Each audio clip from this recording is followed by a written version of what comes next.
fún àkókò yìí. Àìlógo fún iṣẹ́ rẹ bàbá lórí ayé wa. Lord, we thank you for your grace. We thank you Lord, for your mercy, of your kindness over our life. That it be that exalted in the name of Jesus. That we worship you because you are great. We honor you because you are good. Thank you, Lord, for the love of you, God, in our life. We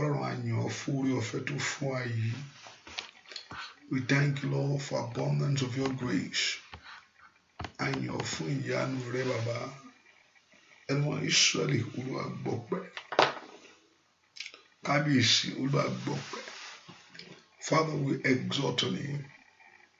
Father, we exalt your name. Ọlọ́run àyàn fún tó ń ṣe lórí ayé wa. That it be that exalted, O God. That it be that exalted, O God. We worship you, we praise you, we honor you. Ọlọ́run àyàn fún tó ń ṣe. Father, be that exalted, O God. Father, we thank you, Lord, for your grace. We thank you, Lord, for your mercy. We thank you, Lord, for strength, O God. We thank you, Lord, for that miracle. Agbẹ́ fún ìyanu ìwọ Ọlọ́run. Ẹni máa Ísírẹ́lì gba ọpẹ́. Lónìí bú jáde. Manifest yourself. Wọ́n agbára ìyanu rẹ bàbá. Lójú tí ọ̀tá. A ó sì yàn ọ́ lógo. Láì lórúkọ Jésù Kristi. Olúwa àti Olùgbàlà wa. Àmín. Let's begin to lift our voice and begin to appreciate God. Let's begin to appreciate Him. Jẹ́ ká gbóhùn wa sókè ká bẹ̀rẹ̀ sí yìn Ọlọ́run yìí. For the grace of God in our life. Oore ọ̀fẹ́ Ọlọ́run lórí ayé wa. For the mercy of God fún àánú rẹ̀ sẹ́. Lórí ayé wa, lórí ọ̀nà wa gbogbo. Jẹ́ ká gbóhùn wa sókè fún tí Ọlọ́run ṣe. Jẹ́ ká gbóhùn wa sókè fún tí ìyanu ohun tí Ọlọ́run ṣe lórí ilé wa gbogbo. Let's begin to thank Him. Let's begin to appreciate Him. Jẹ́ ká yìn Ọlọ́run fún iṣẹ́ ìyanu rẹ̀. Jẹ́ ká gbéga fún ògo rẹ̀ sẹ́. Let's appreciate our God. Let's say to Him, Lord, we thank you. Let's say to Him, Lord, we worship you. Let's say to Him, Lord, we honor you. Let's say to Him, Lord, we praise you. Let's say to Him, Likata yababo suntu yaba. Likurubu suntu kelebo kaba. Lesinke telemo suntu laba. Latiki rebu suntu kalabagabo. Let's begin to appreciate you, over God, for the grace of God. Fún àánú Ọlọ́run lórí ayé wa. Fún ètò Ọlọ́run lórí ayé wa. Fún ìyanu Ọlọ́run lórí ayé wa. Bẹ́ẹ̀ ká bẹ̀rẹ̀ sí dúpẹ́ fún ohun tó ṣe. Let's thank Him for what He's doing. Let's thank Him for what the Lord is doing. Ẹ ká dúpẹ́ fún ọwọ́ agbára Ọlọ́run lórí ayé wa yìí. I want us to begin to appreciate Him. I want us to begin to thank Him. I want us to begin to honor Him. Bẹ́ẹ̀ ká dúpẹ́ fún ìyanu rẹ̀ sẹ́. Bẹ́ẹ̀ ká dúpẹ́ fún ògo Ọlọ́run alààyè. Ẹni máa Ísírẹ́lì gbọpẹ́. Somebody thank Him. Somebody appreciate Him. Ẹ ká dúpẹ́ fún iṣẹ́ ìyanu rẹ̀. Olúwa o ṣeun. Lórí ọ̀rọ̀ ayé mi o ṣeun. Lórí ọ̀rọ̀ ilé mi o máa ṣe. Lórí ọ̀rọ̀ ayé àwọn ọmọ mi o máa ṣe. Lórí ọ̀rọ̀ ìdáwọ́lé mi gbogbo o máa ṣe. Bẹ̀rẹ̀ sí dúpẹ́ lọ́wọ́ Ọlọ́run fún ohun tó ń ṣe. Lórí ọ̀rọ̀ ayé wa o ṣeun. Lórí ọ̀rọ̀ ayé wa o máa ṣeun. Bẹ̀rẹ̀ sí dúpẹ́ lọ́wọ́ Ọlọ́run alààyè. Lórí ọ̀rọ̀ mi o ṣe. Ọba tó pọ̀ nígbà tágbà. Bẹ̀rẹ̀ sí dúpẹ́ lọ́wọ́ Ọlọ́run alààyè sẹ́. Lórí ọ̀rọ̀ mi o máa ṣe. Ọba tó lágbára lórí gbogbo. O ṣe lórí ọ̀rọ̀ ayé mi. O ṣe lórí ọ̀rọ̀ ilé mi. O ṣe lórí ọ̀rọ̀ iṣẹ́ mi. Dúpẹ́ lọ́wọ́ Ọlọ́run fún ohun tó ń ṣe. Dúpẹ́ lọ́wọ́ Ọlọ́run fún ohun tó ń ṣe. Dúpẹ́ fún ohun tí Ọlọ́run ń ṣe.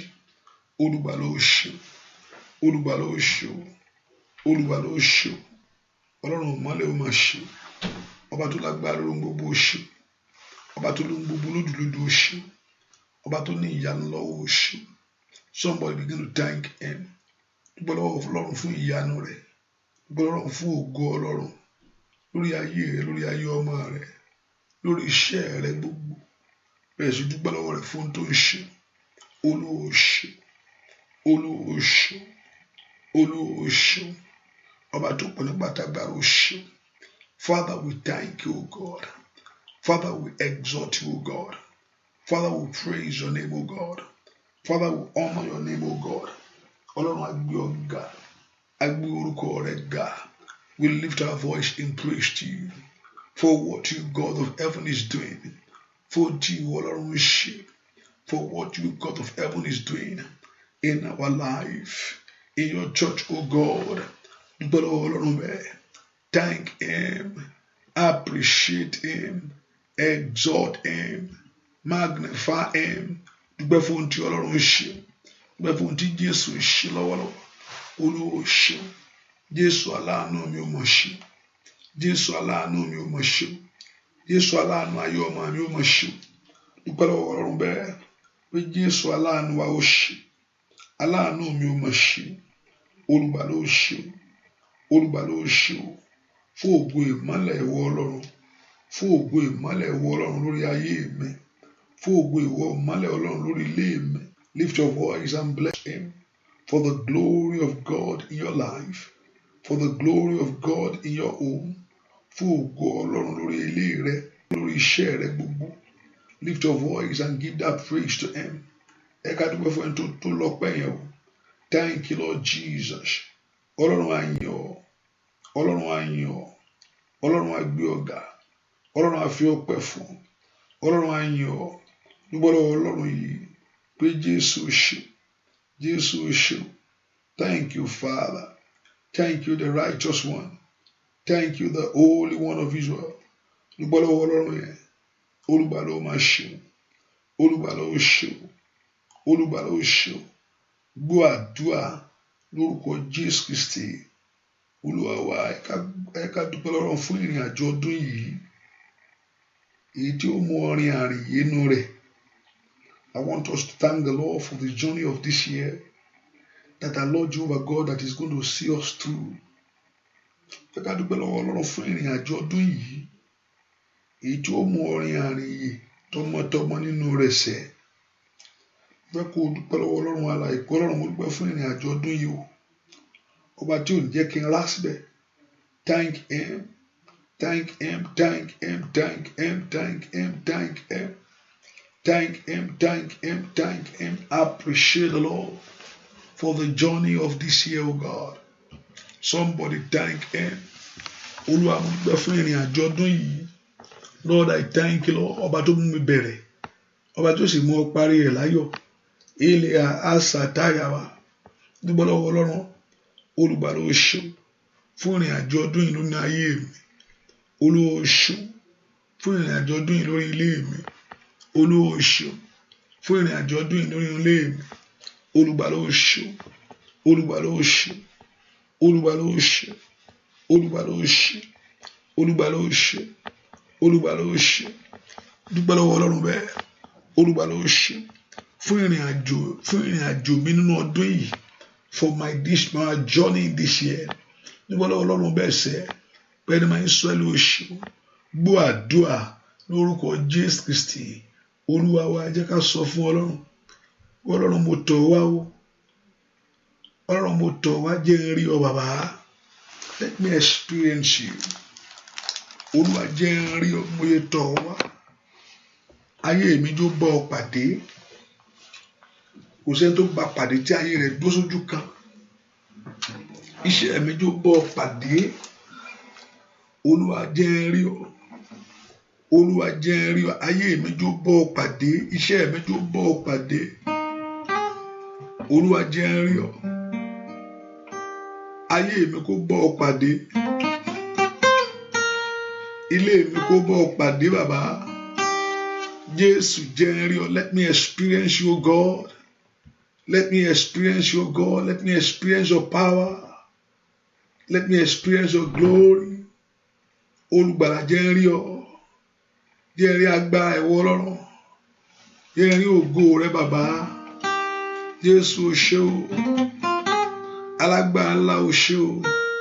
Jésù o ṣé o ṣé o ṣé o ṣé o ṣé o ṣé o. O ṣé o ṣé o ṣé o ṣé o ṣé o. Ọlọ́run ìmọ́lẹ̀ o ṣé. Gbọ́ àdúrà. lórúkọ Jésù Olúwa wa. Ó ṣeun bàbá Ọlọ́run àwọn ọmọ ogun o, mo kí ọ Jésù iṣẹ́ rẹ bàbá. Ó yá ó ṣeun bàbá Ọlọ́run àwọn ọmọ ogun o, ó kí ọ Jésù iṣẹ́ rẹ bàbá. Ó ṣeun bàbá Ọlọ́run àwọn ọmọ ogun, ó kí ọ Jésù iṣẹ́ rẹ. Ó yá gbọ́ṣẹ́. Ó ṣeun bàbá Ọlọ́run àwọn ọmọ ogun, ó kí ọ Jésù iṣẹ́ rẹ bàbá. Ó ṣeun bàbá Ọlọ́run àwọn ọmọ ogun, ó kí ọ Jésù iṣẹ́ rẹ. Óyá óyá óyá óyá óyá óyá. Ó ṣeun bàbá Ọlọ́run àwọn ọmọ ogun, ó kí ọ Jésù iṣẹ́ rẹ bàbá. Dúpẹ́ lọ́wọ́ Ọlọ́run alàṣẹ, abániṣe òbí ọ̀run bàbá mi àgbà. Jésù àkọ́dá ayé, ìbẹ̀rẹ̀ ohun gbogbo, ọ̀rọ̀ gbénu ọmọ ènìyàn fọ́hùn, ìmọ́lẹ̀ ayé sẹ́. Ó ṣeun bàbá lọ́run àwọn ọmọ ogun sẹ́. Ó kí ọ Jésù iṣẹ́ rẹ bàbá. Óyá óyá. Ó ṣeun bàbá Ọlọ́run àwọn ọmọ ogun, ó kí ọ Jésù iṣẹ́ rẹ bàbá. Abániṣe. Óyá óyá o. Alágbára gíga o, ọba ńlá.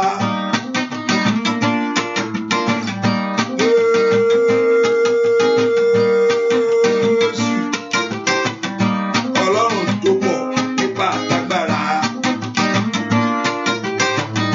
ìmọ́lẹ̀ ayé tí òkùnkùn lè dúró níwájú rẹ̀ sẹ́. Ọba tó fọhùn tí ayé yọ, Olódùmarè. Ó ṣeun bàbá Ọlọ́run àwọn ọmọ ogun sẹ́. Ó kí ọ Jésù iṣẹ́ rẹ bàbá. Lórí ilé.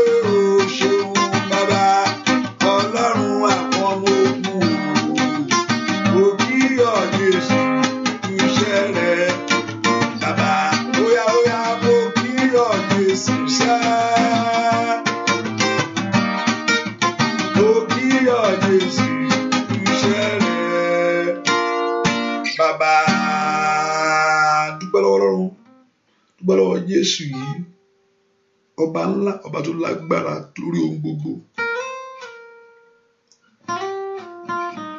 Dúpẹ́ lọ́wọ́ Jésù, dúpẹ́ lọ́wọ́ Ọlọ́run alààyè pé Jésù ṣe o. Ọlọ́run mo gbé ọ̀gá, mo yìn ọ́ fún tó ń ṣe, mo yìn ọ́ fún iṣẹ́ rẹ bàbá, mo yìn ọ́ fún tó ń ṣe. Olùgbàlà ó ṣe, olùgbàlà ó ṣe, olùgbàlà ó ṣe, olùgbàlà ó ṣe. Gbọ́ àdúrà lórúkọ Jésù Kristi. Olúwa wa ẹ ká sọ fún Ọlọ́run gbogbo ẹ̀ṣẹ̀ mi gbogbo tí ò jẹ́ kí n rí ọ. Every sin that's in my life that will not allow God's presence, that will not allow the glory of God, that will not allow the manifestation of heaven in my life. Gbogbo ẹ̀ṣẹ̀ tí ò jẹ́ kí n rí ìwọ Ọlọ́run nínú àdúrà yìí, gbogbo ẹ̀ṣẹ̀ tí ò jẹ́ kí ògo Ọlọ́run bú jáde, ẹ ká sọ fún Ọlọ́run. Father, forgive me my sin. Olúwa dáríjì mi, Olúwa dáríjì mi. Tell the Lord to forgive those sin right now. Sọ fún Ọlọ́run alààyè gbogbo ẹ̀ṣẹ̀ mi gbogbo èyí tí ò jẹ́ kí ọ̀rọ̀ rẹ fọhùn lórí ayé mi. Ẹ sọ fún Ọlọ́run alààyè, Olúwa dárí ẹ̀ṣẹ̀ mi jì mí. Forgive me my sins, O God. Somebody begin to pray. Lórúkọ Jésù, ọba tó pọ̀ nípa tágbára. Whatever sin that will not allow you, O God, to manifest your glory in my life. Ẹ pé orúkọ Jésù, Olúwa dáríjì. Ẹ bẹ̀ sọ fún Ọlọ́run alààyè, Olúwa dárí àṣìṣe mi jì mí. Gbogbo ẹ̀ṣẹ̀ mi gbogbo, all my sins, that will not allow the presence of God. Èyí tí ò jẹ́ kí ọwọ́ Ọlọ́run farahàn lórí ayé mi sẹ́. Bọ́lọ́run lánàá kò gbàdúrà. That Lord, you are going to forgive. Somebody pray to God. In the name of Jesus. Somebody lift a voice to Him. Gbogbo ẹ̀ṣẹ̀ ní gbogbo. Èyí tí ò jẹ́ kí ògo Ọlọ́run bú jáde. All my sin that will not allow God's presence, that will not allow God's glory. Ask the Lord to forgive. Borúkọ Jésù. Olúwa dáríjì. Olúwa dáríjì. Olúwa dáríjì. Olúwa dáríjì. Ask Him to forgive, oh God. Ask the Lord to forgive in the name of Jesus. Gbogbo ẹ̀ṣẹ̀ mi gbogbo. All my sin. Èyí tí ò jẹ́ kí ayé mi gbóhùn wọ Ọlọ́run. Ní orúkọ Jésù. Èyí tí ò jẹ́ kí ọ̀rọ̀ mi yìí lórí iṣẹ́ lórí ilé kó ní ìyanjú. Somebody pray to God in the name of Jesus. All my sins, oh God, that will not allow God's glory, that will not allow God's presence in my life. Èyí tí ò jẹ́ kí ògo Ọlọ́run bú jáde. Ọlọ́run sọ fún Jésù. Olúwa dáríjì. Olúwa dáríjì. Olúwa dáríjì. Olúwa dáríjì. Olúwa dáríjì. Olúwa dáríjì. Olúwa dáríjì. Ask the Lord to forgive those things right now. Olúwa dáríjì gbogbo ẹ̀ṣẹ̀ náà jì mí. Gbogbo ẹ̀ṣẹ̀ náà Olúwa dáríjì. All those sins, Father, begin to forgive. Olúwa dáríjì. Ẹ̀jẹ̀ Jésù wẹ̀ ẹ̀ṣẹ̀ mi. Ẹ̀jẹ̀ Jésù wẹ̀ ẹ̀ṣẹ̀ mi. Let the blood of Jesus begin to wipe away your sins. Gbogbo ẹ̀ṣẹ̀ gbogbo. Gbogbo ẹ̀ṣẹ̀ gbogbo. In the name of Jesus. Gbogbo ẹ̀ṣẹ̀ lórí ayé mi. Gbogbo ẹ̀ṣẹ̀ dáríjì. Gbọ́ àdúrà lórúkọ Jésù Kristi. Olúwa wá jẹ́ ká pe orúkọ Jésù. Olúwa jẹ́ kí n rí ìdáríjì gbà. Ó ní ìdáríjì wà lọ́wọ́ ẹ̀. Ó ní kí a lè máa bẹ̀rù rẹ̀ sẹ́. Ayé mi jó ẹ. Olúwa jẹ́ n rí ìdáríjì. Let me receive that your forgiveness, O God. Olúwa jẹ́ kí n rí ìdáríjì gbà. Ẹ sọ fún Ọlọ́run. Olúwa jẹ́ kí n rí ìdáríjì rẹ gbà. Let me receive your forgiveness, O God. Olúwa jẹ́ kí n rí ìdáríjì rẹ gbà. In the name of Jesus. Lift your voice and begin to pray. Say, Lord of heaven, let me receive in the name of Jesus that forgiveness, O God. Porúkọ Jésù. Olúwa jẹ́ kí n rí ìdáríjì rẹ gbà. In the name of Jesus. My Lord and my God. Mazikoto kayaba. Pray, pray, pray, pray, pray, pray. Rapasunto koraba. Rapasunto koyaba. Rapatunto kayaba. Mato korobo sikeyaba. Rapatintele mashitiabo. Lift your voice. Olúwa jẹ́ kí n rí ìdáríjì rẹ gbà. Let me receive your forgiveness, O God. Ní orúkọ Jésù. Ẹ sọ fún Ọlọ́run pé kí Ọlọ́run kó dáríjì gbogbo ẹ̀ṣẹ̀ ìran yẹn o. Gbogbo ẹ̀ṣẹ̀ ọkàn mi. Ní orúkọ Jésù. Ask the Lord Jehovah God to forgive. Orúkọ Jésù dára. Ask the Lord to forgive. Ní orúkọ Jésù. My Lord and my God. Forgive my sins, O God. Olúwa dárí àṣírí méjì mi. All my sin. In the name of Jesus. Masiko tó lè masa. Gbogbo ẹ̀ṣẹ̀ mi tó jẹ́ rógbò ìwọ Ọlọ́run. Olúwa dáríjì. Sọ fún Ọlọ́run pé Ọlọ́run kó dáríjì. Ask the Lord to forgive those sins. In the name of Jesus. Olúwa dáríjì mi. Olúwa dárí ẹ̀ṣẹ̀ mi jì mí. Olúwa dárí àṣírí mi jì mí. Gbogbo àṣírí tó jẹ́ rógbò ìwọ Jésù. Olúwa dáríjì. Olúwa dáríjì. Ọmọ Ọlọ́run kó dáríjì. Ní orúkọ Jésù. Olúwa dárí àṣírí mi jì mí. Gbogbo ẹ̀ṣẹ̀ mi gbogbo. Ní orúkọ Jésù. Èyí tí olùfisùn lò.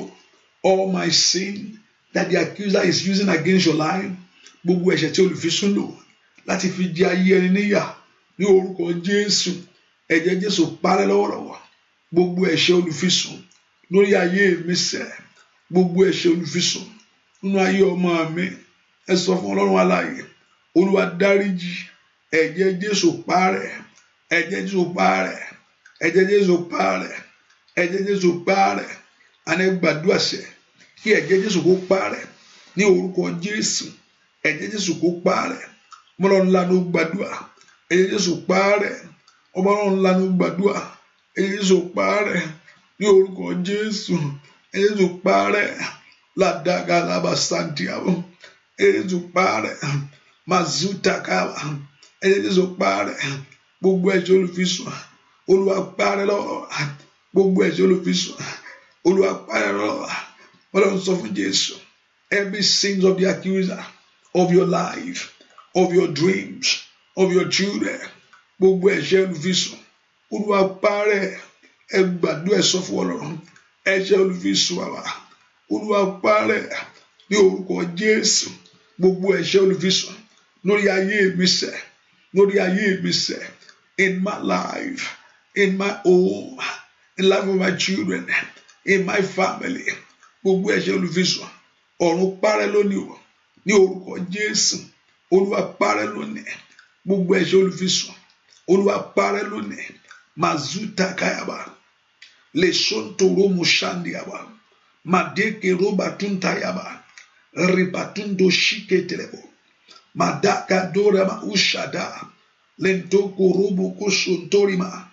ripandelimo osontolia ripontolima nza itaya lentorima ushandayaba ẹ̀jẹ̀ olùfisùn ní ayé mi ọ̀run parẹ́ lónìí ẹ porúkọ Jésù dáadáa Olúwa parẹ́ lónìí gbogbo ẹ̀ṣẹ̀ olùfisùn ń di ògo lọ́wọ́ ètí ń di ìlérí Ọlọ́run lórí ayé mi ní orúkọ Jésù ẹ̀ṣẹ̀ olùfisùn sẹ́ ẹ̀yin ọ̀run parẹ́ ní orúkọ Jésù Olúwa parẹ́ Olúwa mú kú ẹ̀ṣẹ̀ olùfisùn lórí ayé mi sẹ́ Olúwa parẹ́ Olúwa mú kú ẹ̀ṣẹ̀ olùfisùn lórí ayé àwọn ọmọ mi Olúwa parẹ́ mọ́nà ńlá ló gbàdúrà gbọ́ àdúrà lórúkọ Jésù Kristi Olúwa wá ẹ porúkọ Jésù jẹ́ rí àánú rẹ let me receive your mercy Olúwa ayé mi jó rí àánú rẹ let me receive your mercy ọ̀nà mi jó rí àánú ìwọ Ọlọ́run ẹ pe orúkọ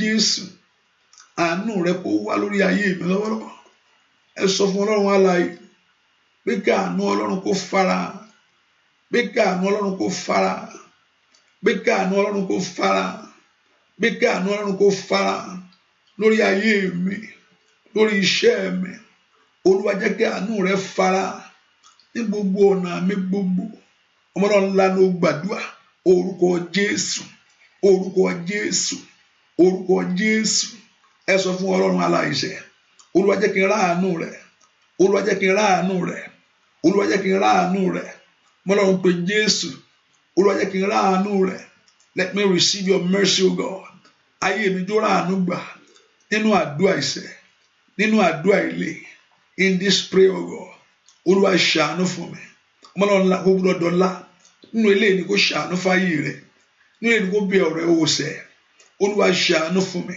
have mercy on me nínú ilé ni kó ṣàánú fún ayé mi nínú ilé ni kó ṣàánú fún ìran mi bàbá ní orúkọ Jésù kó gbà mí lọ́wọ́ ìyàsẹ́ kó gbójú mi lọ́wọ́ omijé kó gba ayé mi lọ́wọ́ ẹkúnṣẹ́ kó gba ayé mi lọ́wọ́ ìbànújẹ́ oyá kó gba ayé mi kó lọ́wọ́ ìyàsẹ́ kó mú mi kó lọ́wọ́ alágbára nìṣẹ́ ètò ló ń ju ayé mi lọ oyá ẹ sọ fún Ọlọ́run látàyà arábàkà sáìdà lótórí ma úṣàdáyàbà lẹ́kọ́ntórí ma úṣàtẹ́lẹ́bò lẹ́tẹ́rí ma úṣàdáyàbà ẹ pe orúkọ Jésù lótóní ma úṣàtẹ́lẹ́bò orúkọ Jésù dára ń dára bá wó sàdá àánú Ọlọ́run alààyè kó fọ̀hún let the mercy of God speak concerning your life let the mercy of God speak concerning your home let the mercy of God speak concerning your children àánú Ọlọ́run kó fọ̀hún jáde àánú Ọlọ́run kó fọ̀hún jáde orúkọ Jésù óyá sọ fún Ọlọ́run Olúwa ṣàánú fún mi Olúwa ṣàánú fún mi Olúwa ṣàánú fún mi Olúwa ṣàánú fún mi gbọ́ àdúrà lórúkọ Jésù Kristi Olúwa mo gbójú sókè sí ọ àpáta ayérayé o ìrànlọ́wọ́ mi bẹ lọ́dọ̀ rẹ̀ ọba tó dá mi óyá mo gbójú sókè sí ọ àpáta ayérayé ìrànlọ́wọ́ mi bẹ lọ́dọ̀ rẹ̀ ọba tó dá mi mo gbójú sókè sí ọ àpáta ayérayé ìrànlọ́wọ́ mi bẹ lọ́dọ̀ rẹ̀ óyá mo gbójú sókè sí ọ àpáta ayérayé ìrànlọ́wọ́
Jésù Olúwa ràn ayé mi lọ́wọ́ tí Ọlọ́run bá ràn yàn lọ́wọ́ Sátánì yóò jẹ ayé olúwa yàpẹ́ ọ̀tá ò dojú ta ayé ẹni o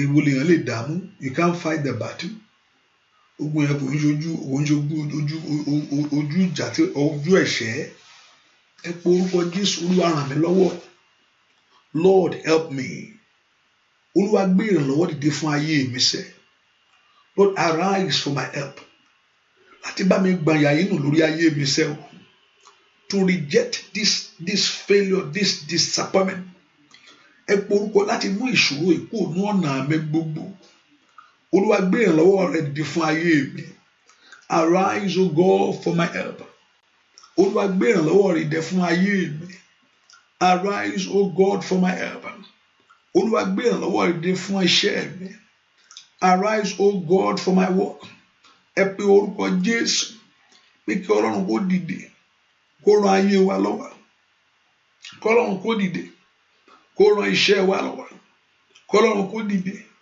kó ran ilé wa lọ́wọ́ kí Ọlọ́run kó dìde kó ran ayé ọmọ wa lọ́wọ́ ẹ pé orúkọ Jésù Olúwa dìde kó ran ayé mi lọ́wọ́ Olúwa dìde kó ran ìpín mi lọ́wọ́ Olúwa dìde kó ran iṣẹ́ mi lọ́wọ́ ẹ pé orúkọ Jésù dáadáa Olúwa dìde ràn mí lọ́wọ́ Olúwa dìde ràn mí lọ́wọ́ Olúwa dìde ràn mí lọ́wọ́ Olúwa dìde ràn mí lọ́wọ́ Olúwa dìde ràn mí lọ́wọ́ Olúwa dìde ràn mí lọ́wọ́ ìrànlọ́wọ́ rẹ kó dìde fún ayé mi somebody pray that prayer let that be help for my life ìrànlọ́wọ́ rẹ kó dìde fún ìpín mi let that be help for my life in the name of Jesus ẹ pe orúkọ Jésù ìrànlọ́wọ́ lórúkọ Jésù kó sọ̀kalẹ̀ wá ní orúkọ Jésù olùgbèjọ ọ̀run kó dìde fún ìgbèjà lọ́wọ́lọ́wọ́ lọ́wọ́ ogun ọ̀tá lọ́wọ́ ogun mọ́ṣẹ́rẹ́ lọ́wọ́ abínú lọ́wọ́ ogun ọjọ́ pípẹ́ ní orúkọ Jésù for that long battle for that long struggle for that long of shame in the name of Jesus gbúàdúà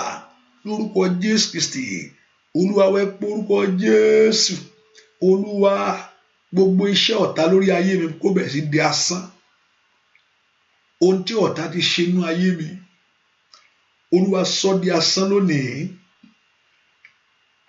pé kó orúkọ Jésù Olúwa gbogbo iṣẹ́ ọ̀tá lórí iṣẹ́ mi Olúwa bàjẹ́ gbogbo iṣẹ́ àwọn ẹni òkùnkùn lórí ọ̀nà mi Olúwa bàjẹ́ pé kó orúkọ Jésù gbogbo iṣẹ́ ọ̀tá nínú ayé mi Olúwa bàjẹ́ ẹ sọ fún Ọlọ́run alààyè gbogbo iṣẹ́ ọ̀tá nínú ayé mi Olúwa bàjẹ́ gbogbo iṣẹ́ ọ̀tá nínú ilé mi Olúwa bàjẹ́ gbogbo iṣẹ́ ọ̀tá nínú ilé mi Olúwa bàjẹ́ Olúwa fi àjùlọ rọ fi hàn ọ̀tá mi o Olúwa fi àjùlọ ọ̀tá mi Olúwa fi àjùlọ ọ̀tá mi Olúwa fi àjùlọ ọ̀tá mi ẹ pe orúkọ Jésù Olúwa fi àjùlọ ọ̀tá mi ní orúkọ Jésù àjùlọ Ọlọ́run kó Olúwa fi hàn ọ̀tá rẹ gbalagbà tó ń ṣèjọba ayé rẹ lónìí ètí ń yírí Ọlọ́run dànù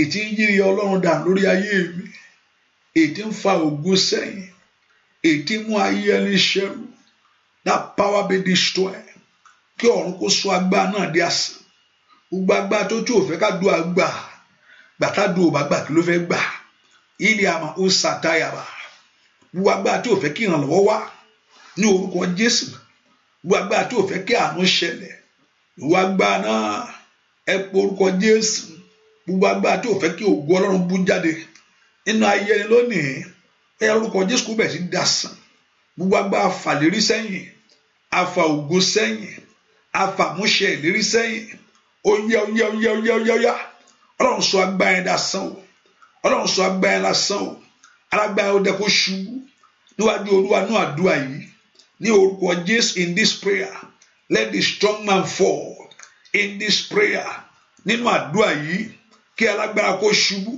alágbára tí ń dènà ọrẹ alágbára tí ń dènà ògo ní orúkọ Jésù Ọlọ́run ńlá ló gbàdúrà nínú àdúrà yìí Olúwa jẹ́ kí alágbára ṣubú nínú àdúrà yìí Olúwa jẹ́ kí alágbára tí ń dènà ògo ayé mi ṣubú ní orúkọ Jésù ó yá bí Gòláyátì níwájú Dáfídì bàbá ó yá masanda yaba gaba latori ma ushata yaba mo ní gẹ́gẹ́ bí Gòláàtì níwájú Dáfídì bàbá alágbára tí ń bẹ nínú ọ̀nà mi gbogbo alágbára tí ń bẹ lórí iṣẹ́ mi tó ń bẹ lórí ọ̀nà mi ní orúkọ Jésù kó ṣubú mo ní gẹ́gẹ́ bí Gòláàtì níwájú Dáfídì bàbá alágbára yẹn kó ṣubú alágbára yẹn kó ṣubú alágbára yẹn kó ṣubú alágbára yẹn kó ṣubú alágbára yẹn kó ṣubú alágbára yẹn kó ṣubú alágbára yẹn kó ṣubú alágbára yẹn kó ṣubú alágbára yẹn kó ṣubú Olúwa kó ṣe alágbára lọ́wọ́ iṣẹ́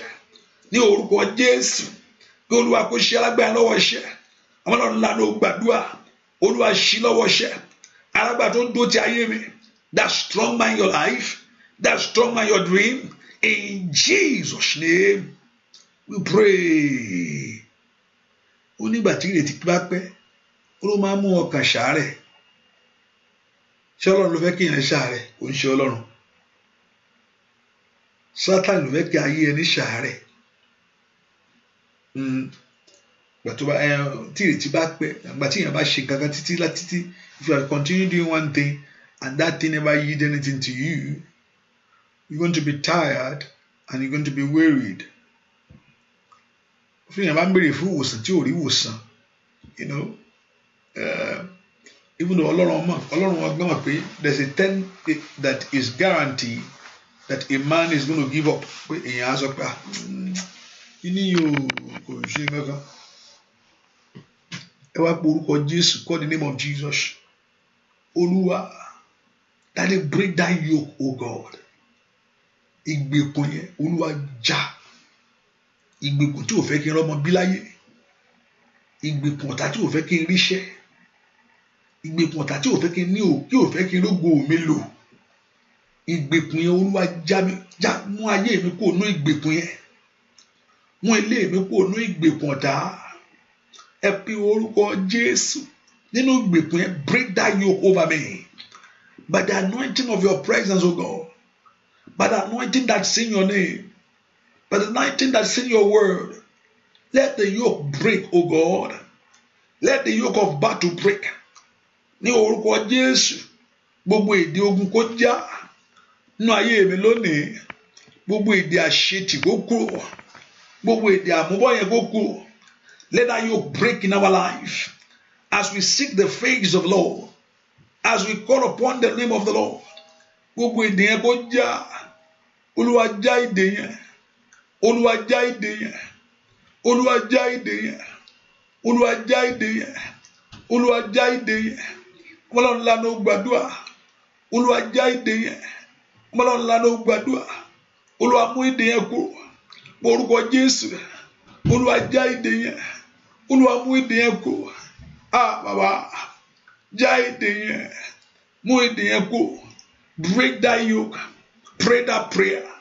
Pray that prayer. In the name of Jesus. Pray that prayer. Mazita yaba. Matuko tayadaba. Kentori ma ushadaba. Porobo sontori ma. Kenderi mo kushandoa. Matute kerimate. Kentori ma ushadayaba. Kondori ma osantia. Kondori ma useketelebo. Katori ma uparupate. Sentelima ushata.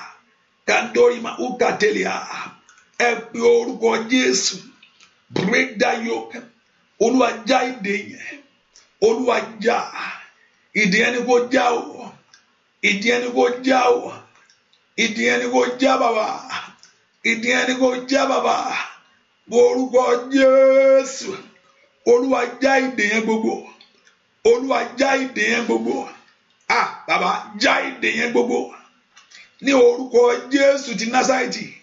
Ọlọ́run já gbogbo èdè tó di ayé mi mọ́lẹ̀. Ọlọ́run já lónìí. Azọ̀rọ̀ Olúwa já. Olúwa já. Olúwa já. Ìdè àìsàn yẹn that bondage of that sickness of that failure. Gbọ́ àdúà lórúkọ Jésù Kristi. Olúwa wá.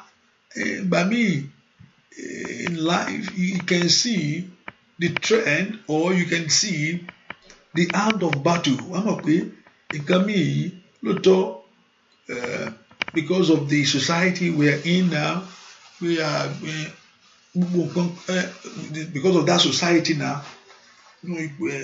But you can see the trend of battle. Èèyàn lè rí ọwọ́ ogun. Bẹ́ẹ̀ ni ìgbà míì you can see ìdìgbà eléyìí ò ṣojú lásán. Ìgbà míì a mọ̀ pé nǹkan míì ò ń ṣojú lásán. And now why kò tí gbà lẹ́tọ́ how did that come to that conclusion of pé kò ń ṣojú lásán where the obedience of God has been partake. Ìgbọràn sí Ọlọ́run. You have been in the right position. And you are taking more step. And all the effort is nothing coming out of it. Hallelujah. And bó ṣe ń ṣe ló ń dànù. Bóyá ń ṣe níbo lógun á ti wá. Ẹ wá orúkọ Jésù. Ìwọ ogun náà parẹ́ lónìí. Ìwọ ogun yìí níwájú Olúwa at the presence of God. Níwájú Ọlọ́run tó dá ọ̀run àti ayé. Ìwọ ogun yìí parẹ́ lónìí. Olúwa fi ọwọ́ agbára rẹ̀ hàn. Olúwa fi ọwọ́ agbára rẹ̀ lórí ogun tó di ayé mi mọ́lẹ̀ o. Olúwa fi ọwọ́ agbára rẹ̀ lórí iṣẹ́ mi sẹ́. Olúwa fi ọwọ́ agbára rẹ̀ lórí ọ̀nà mi gbogbo. Ọlọ́run orúkọ Jésù kí Ọlọ́run kó fi ọwọ́ agbára ńlá. Ọwọ́ agbára tí ń já gbogbo èdè. Ọwọ́ agbára tó ń tú gbogbo èdè. Ọwọ́ agbára tó ń tú gbogbo èdè tí ń já gbogbo èdè. Ẹ pe orúkọ Jésù. Ilé àmàmà Santo Yaba. Ọwọ́ agbára Ọlọ́run. Ọwọ́ agbára Ọlọ́run tí ń kọ ìyà nínú ayé ẹni. That hand of God that remove failure from some. Pray in the name of Jesus. Somebody pray. Oh yeah. Ọwọ́ agbára Ọlọ́run náà jáde. Ọwọ́ agbára Ọlọ́run náà jáde. Ọwọ́ agbára Ọlọ́run náà jáde. Somebody pray that prayer. Ọwọ́ agbára Ọlọ́run kó náà jáde. Gbọ́ àdúrà lórúkọ Jésù Kristi. Olúwa wa Psalm 116 verse 8. For thou hast delivered my soul from death, my eyes from tears, and my feet from falling. Olùgbà ojú mi lọ́wọ́ ikú, àti ojú mi lọ́wọ́ omijé, àti ẹsẹ̀ mi lọ́wọ́ ìṣubú. Ọ̀tá fẹ́ kí èèyàn kú, tó bá ṣe títí pé jẹ́ ká kó padà. Ẹ pé orúkọ Jésù, Olúwa gbà mí. Gba ojú mi lọ́wọ́ ikú, gba ojú mi lọ́wọ́ omijé, kó o sì gbẹ̀sẹ̀ mi lọ́wọ́ ìṣubú. Ẹ pe orúkọ Jésù, Olúwa gbà mí. Olúwa jẹ́ kí n rí ìgbàlà rẹ̀. Olúwa fi ìgbàlà rẹ̀ fún mi nínú àdúrà yìí. Nínú ilé ní kò ti fún mi in this one. Nínú ilé ní gangan. Lónìí you are here. Mo ní Jésù wà níbẹ̀ yẹn. So far you can hear me. Ibikíbi tẹ́ bá wà. Jésù wà bí tẹ́ wà yẹn. Once you can hear me, we come together on this line. In your name, in the name of Jesus. Lórúkọ Jésù la kóra jọ. Lord, as everyone is keying in, coming in, whether through Facebook, whether through YouTube, or through the phone line, or through the app, or through the radio, once you come in on it, we gather in that name. Jésù sọ bẹ́ẹ̀ pé òun á sì wà ń bẹ̀. Manana na makuta kayaba. Gbogbo ogun tó wọnú àdúrà wa parẹ́. Ní orúkọ Jésù parẹ́. Gbogbo ogun tó wọnú àdúrà parẹ́. Olúwa gbogbo ogun tó wọnú àdúrà parẹ́. Olúwa gbogbo ogun tó wọnú àdúrà parẹ́. Olúwa gbogbo ogun tó wọnú àdúrà parẹ́. Mọ́rọ̀ lánàá ó gbàdúrà pé gbogbo ogun tó wọnú àdúrà kó parẹ́. Gbogbo ogun ayé mi tó bá mi wọnú àdúrà yìí. Ní orúkọ Jésù that delay the glory. Gbogbo ogun tó jẹ́ kí ìyanu Ọlọ́run fara. Gbogbo ogun tó fẹ́ kí ìyàn débi ilẹ̀ lérí yẹn sẹ́. Ẹ gbàdúrà sí kàtó yaba. Ó ní kálọ̀ kó gbójú ẹ lọ́wọ́ ikú yẹn o. Ó sì gbójú ẹ lọ́wọ́ omijé. Ní orúkọ Jésù rẹ̀ sì gbé ẹsẹ̀ rẹ lọ́wọ́ ìṣubú. Ọmọdé ńlá ní o gbàdúrà. Ó dàgé Ọlọ́run kó gbójú rẹ lọ́wọ́ omijé. Ní orúkọ Jésù. Ní orúkọ Jésù. kó gbójú rẹ lọ́wọ́ ikú ó sì gbẹ̀sẹ̀ lọ́wọ́ ìṣubú ní orúkọ Jésù. Ó dá lẹ́tà tó tayaba. Let my life experience the power of God. Gbọ́ àdúrà lórúkọ Jésù Kristi Olúwa wa. Ẹ orúkọ Jésù. Iṣẹ́ mi tó ṣojú mi. Ìlérí kó ṣẹ mọ́ mi lára kíákíá. This year, ìrìn àjò ìyanu rẹ kó jẹ́nu ayé rẹ ní ọdún yìí. O gbúdọ̀ tún sunkún fún ìṣerere mọ́. You should not cry over success anymore. Pé mo fẹ́ ṣe rere. Olúwa mo fẹ́ káwọn ọmọ mi ṣe rere. Kò gbúdọ̀ jẹ́kún fún ẹ mọ́. Olúwa mo fẹ́ èmi náà fẹ́ gbàwé ìgbélú mi kò gbúdọ̀ jẹ́ ẹkún mọ́. Nínú ọdún yìí, àdúrà kan tí èèyàn ti ń gbà látijọ́ yìí. Ó dọ̀ kí àdúrà yìí padà. The Lord must change your prayer point this year. There are many of blessings. Ire pọ̀ lọ́wọ́ Ọlọ́run. Ó wá jẹ́ pé èèyàn ni Sátánì wá ń jẹun yà lórí. Àdúrà mi gbà. Àdúrà mi gbà. Ẹ pe orúkọ Jésù. Àdúrà mi tó gbà. Ọlọ́run mo gbàdúrà kí n ṣe rere o. Olúwa mo gbàdúrà kí n tẹ̀síwájú. Àdúrà mi tó gbà. Somebody let my prayer be answered. I pray to move forward. I pray to go higher. I pray to be blessed. Somebody pray that prayer. Pé kí àdúrà rẹ gbà ní orúkọ Jésù. Olúwa mo rúbọ àdúrà sí ọ. Àdúrà mi jó gbà. Ọmọlọ́run ńlá ló gbàdúrà. Àdúrà mi jó gbà. Orúkọ Jésù. Àdúrà mi jó gbà. Somebody pray. Let my prayer be answered. In the name of Jesus. Orúkọ Jésù sẹ́. Àdúrà mi jó gbà. Màtó tẹ̀rí màsátà. Kotori ma uso toliaba. Ripantoli ma shintiabo. Orúkọ Jésù. Ó dá kí àdúrà ẹ gbà o. Ó dá kí Ọlọ́run kó gbà ọ́ lọ́wọ́ omi jẹ́ yẹn. Ní orúkọ Jésù. Màtí tẹ̀lé màsá. In Jesus' name. We pray. He said, I will walk before the Lord in the land of the living, and I will believe therefore that I have spoken. I was greatly afflicted. Hallelujah. He said, I say in my age, all men are liars. Hallelujah. He said, what shall I render unto the Lord for all benefit towards me? He said, I will take the cup of salvation and I will call upon the name of the Lord. He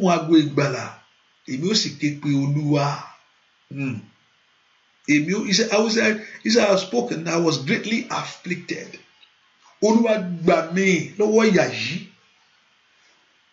Ìyà tó rere wù ayé ẹni, tí ò tó ẹni tó tó ayé ẹni lọ́wọ́.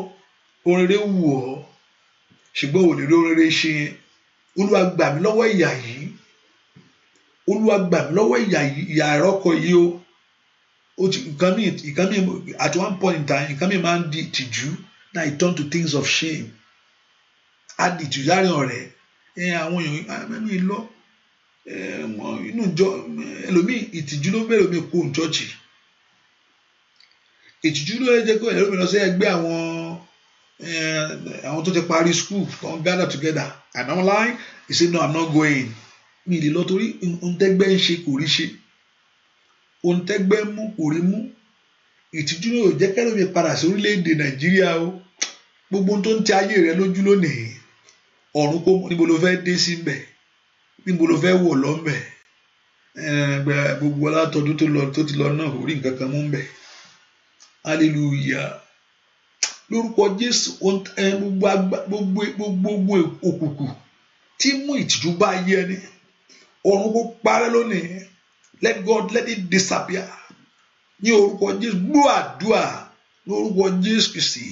Olúwa wá múnú mi dùn Ọlọ́run gbogbo àgbáyé. Wá pa mí lẹ́rìn, wá polongo ara rẹ. Nínú ọdún yìí o, wá ṣe mí lóore pàtàkì. Èyí ni mo fẹ́, Jésù wá ṣe fún mi. Óyá wá múnú mi dùn Ọlọ́run gbogbo àgbáyé. Wá pa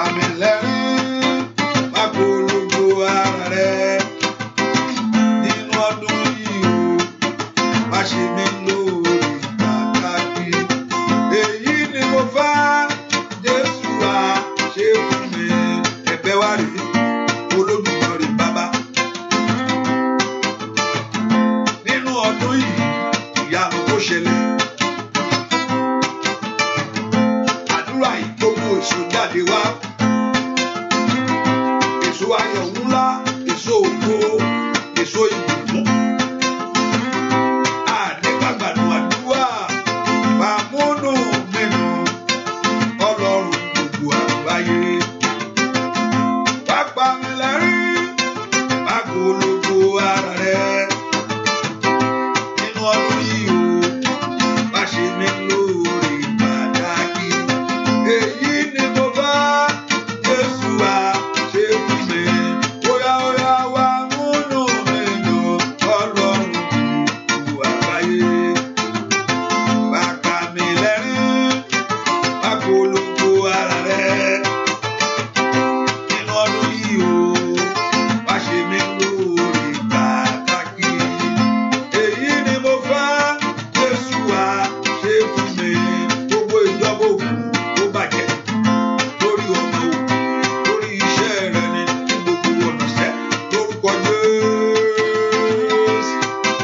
Óyá óyá wá múnú wa dùn, Ọlọ́run gbogbo àgbáyé. Bàbá wa lẹ́rìn, pàgọ́lógó ara rẹ̀. Nínú ọdún yìí o, bá ṣe wá lóore pàtàkì. Èyí ni a fẹ́ Jésù wá. Ó yá sọ fún yóò wá múnú wa dùn, Ọlọ́run gbogbo àgbáyé. Alágbára, bàbá wa lẹ́rìn, pàgọ́lógó ara rẹ̀. Nínú ọdún yìí o, bá ṣe wá lóore pàtàkì.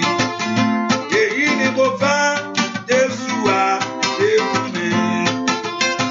Èyí ni mo fẹ́ jẹ́ wá. Óyá óyá óyá óyá óyá. Èyí ni mo fẹ́ Jésù wá ṣe fún mi. Lórí ọmọ òkú. Èyí ni mo fẹ́ Jésù wá. Ayọ̀ rẹpẹtẹ sá. Èyí ni mo fẹ́ Jésù wá ṣe fún mi. Ìbùkún. Èyí ni mo fẹ́ Jésù wá ṣe fún mi. Ìwòsàn ńlá.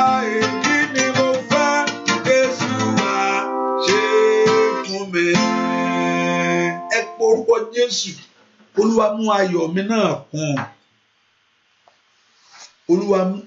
Olúwa mú ayọ̀ mi kún.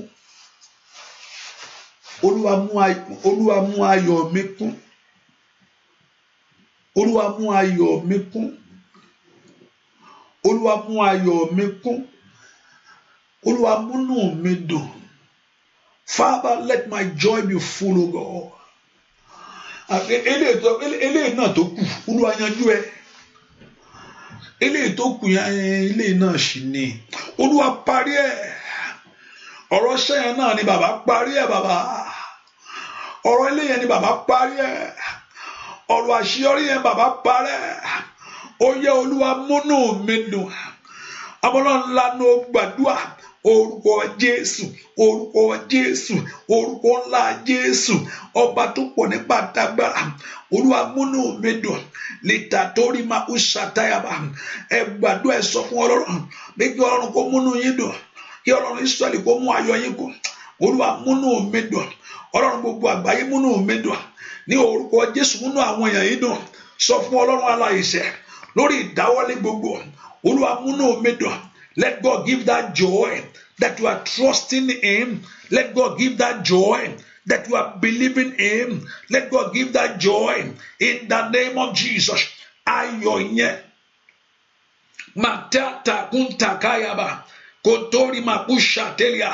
Rupatunde keli makata. Orúkọ Jésù. Olúwa múnú mi dùn. Olúwa múnú mi dùn. Latukatura bakasa. Lintori ma ushade. Rupati ketelia. Orúkọ Jésù dada. Olúwa múnú mi dùn. Olúwa mú ayọ̀ mi kún. Ẹ gbàdúrà, ẹ sọ fún Ọlọ́run. Bí kí inú yín kó dùn ọdún yìí. Bí kí ayọ̀ yín kó kún ọdún yìí. Olúwa múnú mi dùn. Ayọ̀ mi jó kún. Olúwa múnú mi dùn. Ayọ̀ mi jó kún. Lórí ọmọ ní orúkọ Jésù. Olúwa múnú mi dùn. Mú ìbànújẹ́ mi kúrò. Olùgbàlà mú ìbànújẹ́ ayé mi kúrò. Take away my sorrow. Take away that disappointment. Gbọ́ àdúrà lórúkọ Jésù Kristi. Olúwa wa, Psalm 118 says, I call upon the Lord in distress, and the Lord answered me. He set me in a large place. Mo ké pe Olúwa nínú ìṣòro, nínú ìdààmú, ó sì gbọ́. Ẹ̀rí ẹnìkan rèé o. Only the Lord is on my side. I will not fear what a man can do unto me. Ọlọ́run wà pẹ̀lú mi. Mi ní bẹ̀rù ohun tí èèyàn lè ṣe. Ẹ̀gbọ́n wò títí that I will not fear what a man can do to me. Ó ní mi ní bẹ̀rù ohun tí èèyàn lè ṣe. He said, the Lord taketh my part with them that help me, therefore I shall see the desire upon them that hate me. I shall see my desire upon them that hate me. Those that hate you, your desire shall surely come to pass. Gbogbo àwọn tó kórìíra rẹ, èròǹgbà rẹ lórúkọ Jésù yóò wá sí ìmúṣẹ. Èròǹgbà tèmi ni pé kí ọ̀tá mi kó rí ògo náà kó ṣubú pátápátá. Èròǹgbà mi ni pé kí ọ̀tá náà ògo tí ọ̀tá sọ pé kò lè farahàn yẹn. Ìyanu èrè lérí yẹn tí ọ̀tá sọ pé ò lè dé yẹn. Ohun tán ló lè gbé ṣe yẹn níwájú wọn báyìí kó bẹ̀ sí ṣe. Níwájú wọn kẹ́ bẹ̀ sí ṣe. Níwájú wọn kẹ́ bẹ̀ sí ṣe. Gbogbo àwọn tó kóra wọn jọ yíká Olúwa ó sàtáì máa ṣáìdá. Mo gbàdúrà mo ní kí Ọlọ́run kó lẹ̀ ìtìjú mọ́ ọ̀tá rẹ lára. Gbogbo àwọn tó kóra Olúwa kó lẹ̀ ìtìjú mọ́ wọn lára. Kójú kó tì wọ́n. Kójú kó tì wọ́n. Kójú kó tì wọ́n. Kójú kó tì wọ́n. Mo wá gbà tó ń fi ayé rẹ ṣe ẹ̀yẹ. Ẹ má dá lójú lọ síbi àdúrà, ó máa ń tara ẹ̀ ni. Ohun táwọn ti yí dànù pátá. Sísá kínní sísá ó máa ti lọ síbi àdúrà, ó ń gbàdúrà lọ́wọ́lọ́wọ́ àwọn náà tún gbàwé mẹ́ẹ̀ níbo ẹ̀ ó máa ń tara ẹ̀ ni níbo níyìn àwọn ti sọ sómi náà ó yẹ kó ti mọ̀ pé àwọn ti ju kíní yẹn sómi. Hallelujah. You know we have thrown it away. Ó mọ̀ bóyá àwọn àti kan kíní yẹn mọ́lẹ̀ṣẹ̀ wọ́n lé níbo kò sẹ́ni tó lè tù ibi táwọn kàn mọ́ níbo kò rí nǹkan kan mú bẹ́ẹ̀. Ó máa ń gbà tó ń sọ kọ́ lọ́ọ́ ràn án lọ́wọ́ pé ní ọdún ìpò wọn àbímọ níbo ọmọ bo ilé ọmọ táwọn ti jù gbó kò ní ilé ọmọ mọ́ òròfó ló wà mẹ́. Lórúkọ Jésù ní kàdórìmà ó sàtáyàbá gbogbo àwọn ọ̀tá tí ń ṣògo lórí ayé rẹ sẹ́. Every enemy that is bragging, mo ní kí Ọlọ́run kó pa wọ́n ní ẹnu mọ́. Ọ̀run kó pa wọ́n ní ẹnu mọ́. Ọ̀run kó pa wọ́n ní ẹnu mọ́. Olúwa kó dìde fún ìmúṣẹ ìlérí ọ̀rọ̀ rẹ̀ nú ayé yẹn. Mo ní dídàdọ́ kàpá, your desires over your enemy let it come to pass. Your desires over your enemy let it come to pass. Èròǹgbà yín lórí ọ̀tá yín lórúkọ Jésù kó wá sí ìmúṣẹ. Èròǹgbà yín lórúkọ Jésù lórí ọ̀tá yín kó wá sí ìmúṣẹ. Èròǹgbà yín lórí ọ̀tá yín kó wá sí ìmúṣẹ. Èròǹgbà yín lórúkọ Jésù lórí ọ̀tá yín kó wá sí ìmúṣẹ. Ojú kó ti ogun lé yẹn wò. Ojú kó ti ogun òde yẹn. Ojú kó ti ogun lé yẹn. Ní orúkọ Jésù ìrànlọ́wọ́ kó jáde wá. Nínú àdúrà ọ̀nà kó là. Nínú àdúrà ìyanu kó ṣẹlẹ̀. Ìyanu tẹ́ ẹ̀ lérò kó ṣẹlẹ̀. Àtẹ́lẹ̀ tẹ́ ẹ̀ lérò kó ṣẹlẹ̀. Ọwọ́ Ọlọ́run tẹ́ ẹ̀ kí ìrírí lórúkọ Jésù kó nà jáde. That hand of God, that hand of God, that power of God, that manifestation of God, that manifestation of God's blessing. Ní orúkọ Jésù kó jáde wá, kó jáde wá, kó jáde wá, kó jáde wá. Nínú eléyìí ẹ̀ ní mo fò, nínú àdúrà ẹ̀ ní mo fò, ẹ̀ ní gbàgbànú àdúrà, ẹ̀ ní sọ lásán, ẹ̀ ní wá Olúwa lásán. Olúwa tẹ́ tọ̀ wá kó yọjú, Olúwa tó tẹ́ tọ̀ wá kó fagbára rẹ̀ hàn. Olúwa tẹ́ tọ̀ wá lórúkọ Jésù náírà màsáìdá màtúndà bàkú sàtúndà yàbá kòròmùkó tòlìmùkó sàtẹ̀ màtólìmàkó parúpàtà. Oyin ò ní ta ọ́.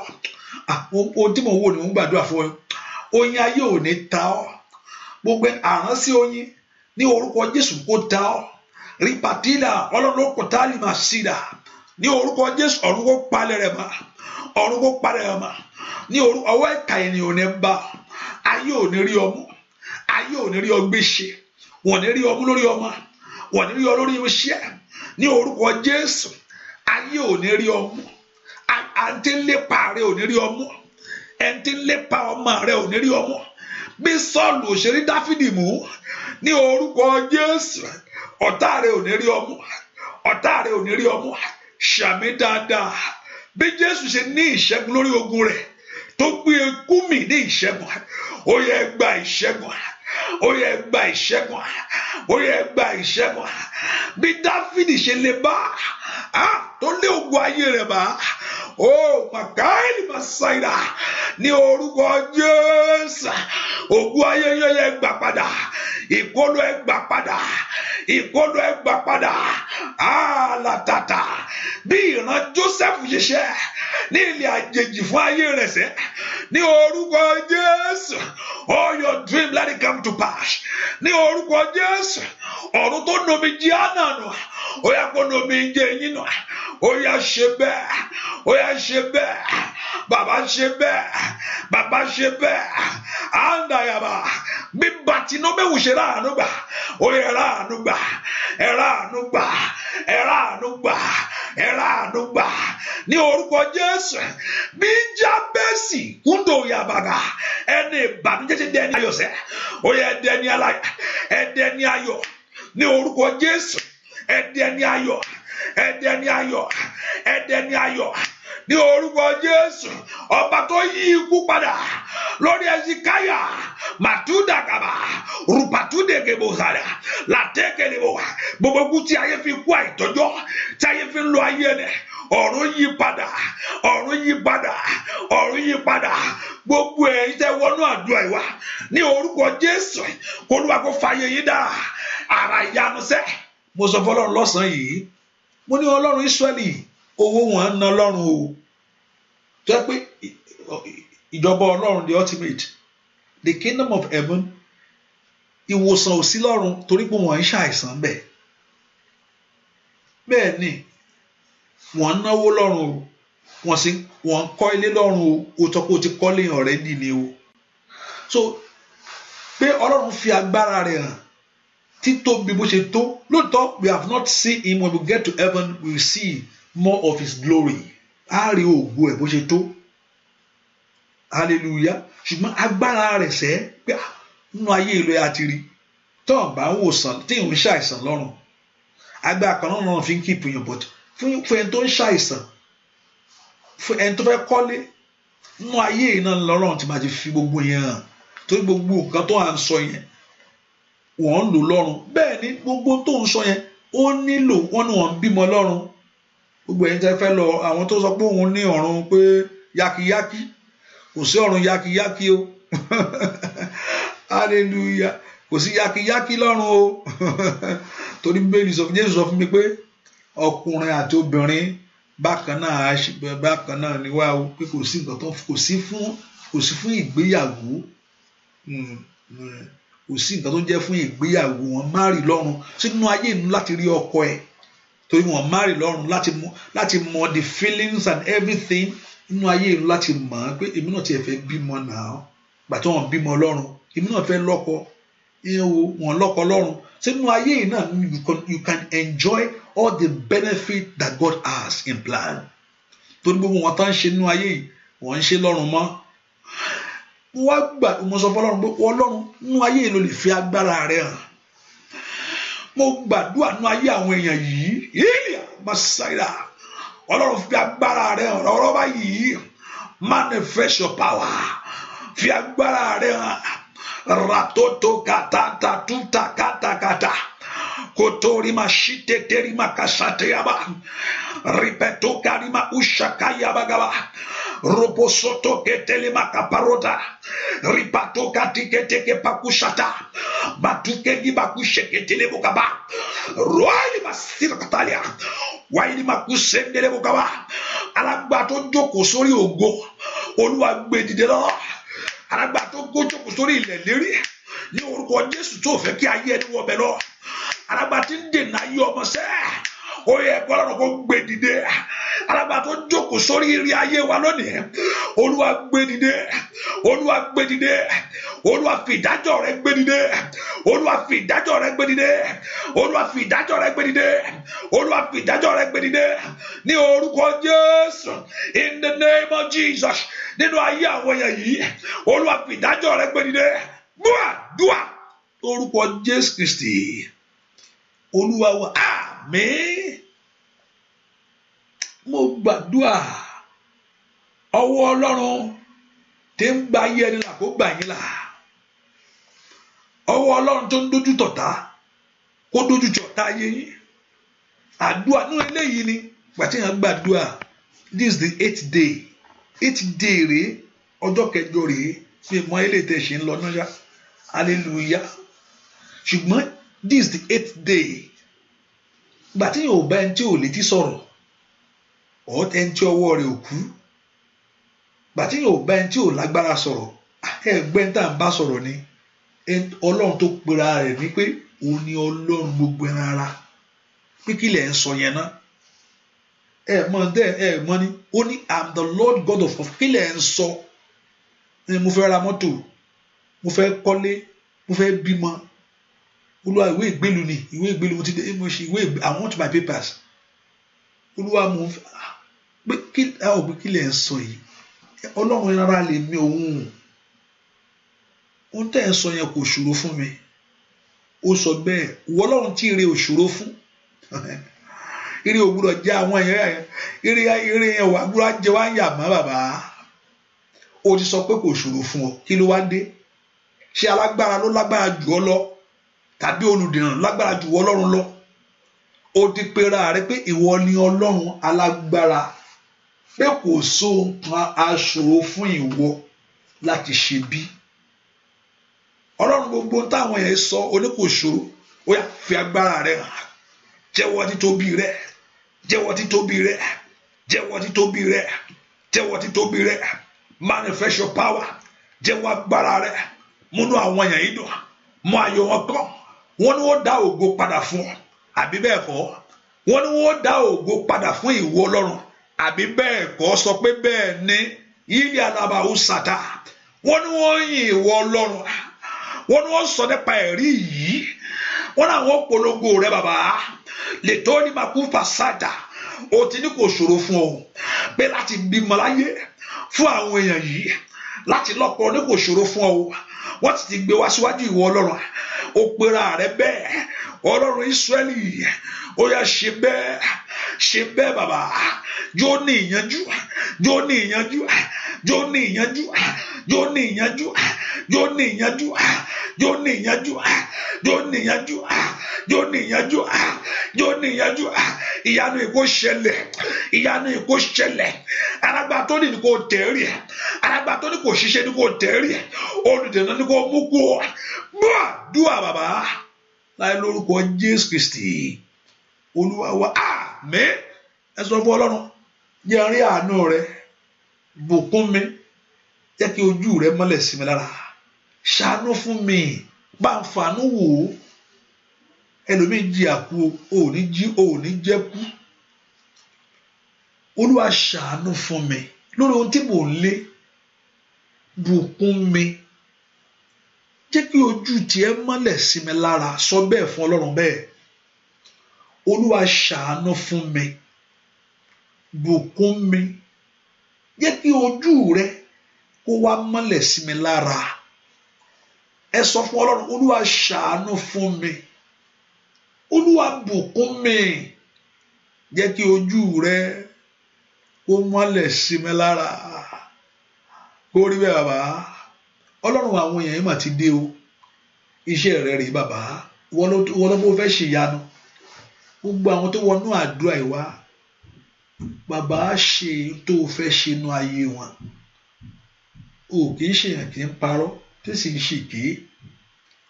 Jẹ́ kán rí ìyanu, jẹ́ kán padà pẹ̀lú ẹ̀rí. Bẹ́ẹ̀ ni ó sì rí. Jésù Olúwa wa, àmín. Àmín lórúkọ Jésù. Ẹ gbórúkọ Jésù.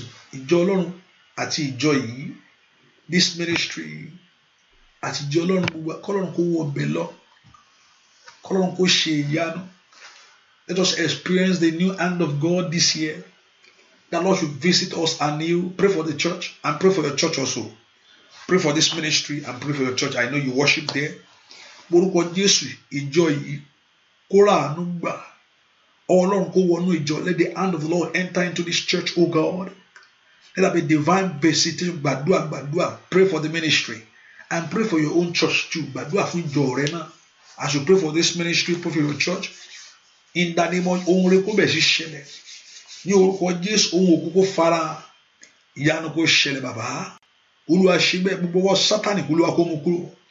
Ní orúkọ Jésù, ask the Lord to send a faithful laborer. Thank you, everlasting Father. In Jesus' name, we pray. Amen. Kó rí bẹ́ẹ̀ o, kí àánú yẹn ṣẹlẹ̀. Jésù Olúwa wa, àmín, àmín, àmín lórúkọ Jésù. Brethren, just put in mind that the prayer continue by God's grace. Tomorrow morning by 6, which is my time, and 3. I said earlier on today that 9. I will not say anything. Just get your notification ready, and I know that Lord you God will do great things for us in Jesus' name. Àdúrà rẹ ó gbà. As you open your heart before the Lord, let us believe it that this God is ready to do great things in our life. And nothing again, please, you are not doing it. I've been saying it. Ẹ jẹ́ ká share. I'm not into share. But I believe it. Know that so I have to say it. But make sure you are doing it. Gbàdúrà kí ìbùkún tó tẹ̀lé ìyanu kó fara ògo Ọlọ́run kó bú jáde. Jésù Olúwa, mo gbàdúrà, ṣé ni mo gbàdúrà fún àwọn èèyàn láàárọ̀ yìí? Wọ́n tó ṣe àyẹ̀wò yẹ kó lẹ́rìí. Ẹ̀yin tí mo gbàdúrà fún láàárọ̀ tẹ́ ẹ̀ bá lẹ́rìí yẹn sọ pé mo ṣe àṣùgbọ́n mi dẹ̀rí nǹkan kan tẹ́ sọ yẹn. Kí wọ́n á padà lọ bá Ọlọ́run. O gbọ́, hallelujah. Òun ló níṣẹ́ mi kọ́, so láti máa ṣe bó sọ pé òun fẹ́ ṣe ni. Mo tún wá gbàdúrà fún ẹ̀yin tẹ́ tó ṣe àyẹn. Ìyanu kó ṣẹlẹ̀ sẹ́. Ògo Ọlọ́run kó farahàn. Iṣẹ́ rí gbogbo iṣẹ́ yín kó bẹ̀rẹ̀ ṣiṣẹ́ káwátá. Ògo Ọlọ́run kó bú jáde. Ọlọ́run kó pa gbogbo ọmọ mọ́. Lórúkọ Jésù, Ọlọ́run kó dá gbogbo ọmọ sí. Ọmọ rẹ̀ ò ní ṣánkú. Lórúkọ Jésù, ò ní gbé ọmọ sí láyé. Lórúkọ Jésù, gbogbo tọ́lọ́run fún ọ yóò yè. Ọmọ rẹ̀ ò ní kú. Ìwọ náà ò ní kú ṣáájú òbí rẹ̀.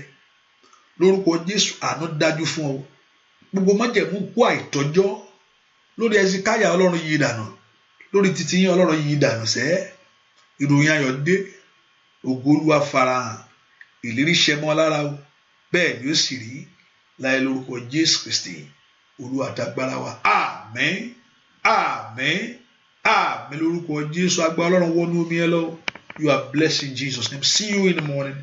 God bless you. Today is Monday. Okay. See you tomorrow morning. God bless you. Bye-bye.